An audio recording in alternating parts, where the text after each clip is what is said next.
Hi kids, hello and welcome back to another new session. My dear girls, today we're going to do nouns, singular and plural. Alright, and at the end we're going to see why English is so hard and so difficult.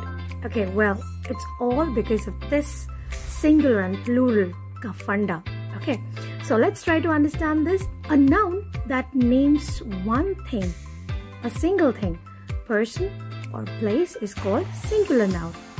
We use a plural noun to refer to more than one person, thing or place. Okay, so there are a few rules that we need to follow. First rule, to make a plural noun we usually add s, that you know.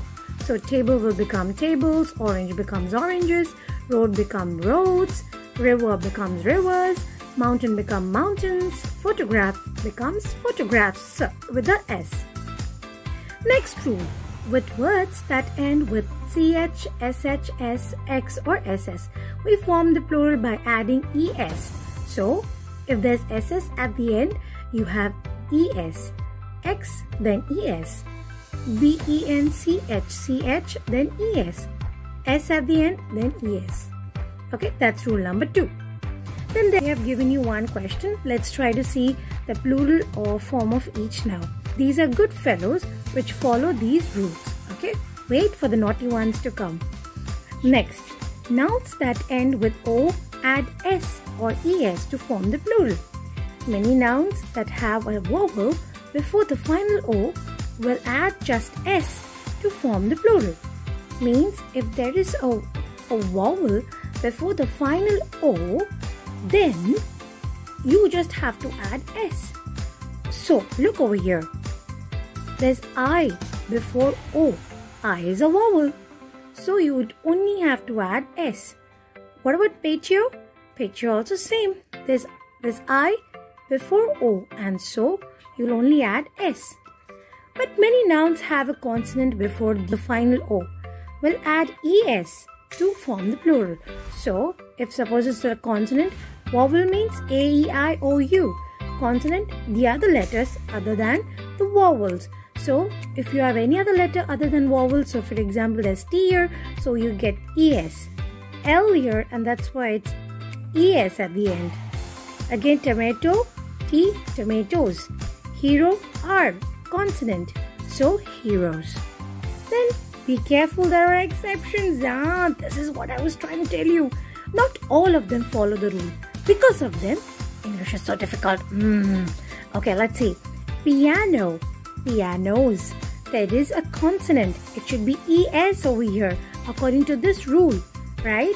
But, look, there's just S.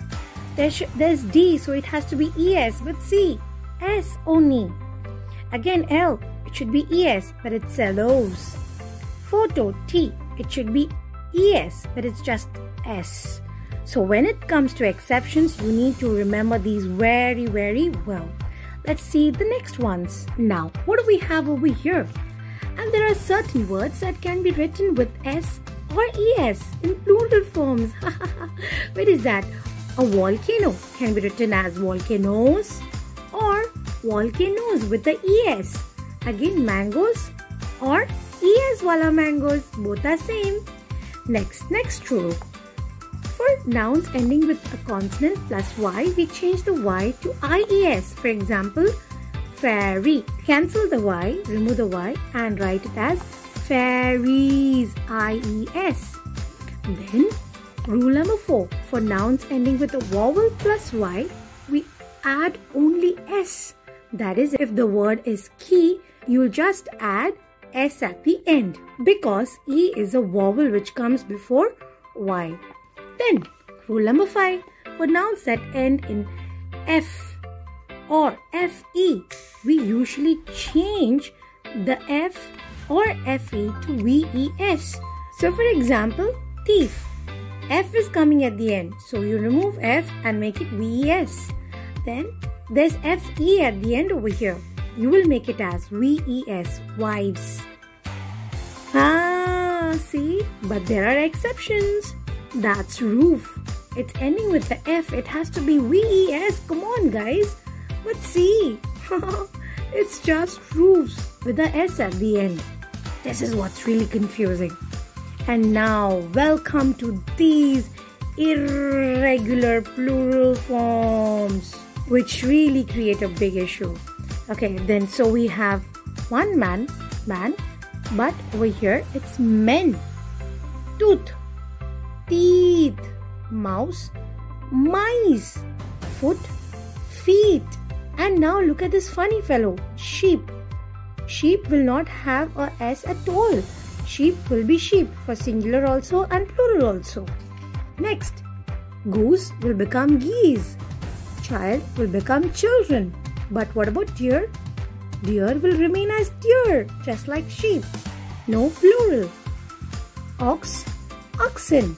Woman, women. Only the A will change to E. You saw, girls, how it's so confusing? Well, there's a poem which talks about this confusion so very well. Come on, let's try to hear it out. Why English is so hard? We'll begin with the box, and the plural is boxes. But the plural of ox should be oxen, not oxes. You may find a lone mouse or a whole lot of mice, but the plural of a house is houses, not hives. If the plural of man is always called men, why shouldn't the plural of pan be called pen? And I speak of a foot, and you show me your feet. But I give you a boot, would a pair be called beat? And one may be that, and three may be those. Yet the plural of hat would never be hose. The masculine pronouns are he, his, and him. But imagine the feminine she, shiz, and shim. So our English, I think you all will agree, is the trickiest language you ever did see.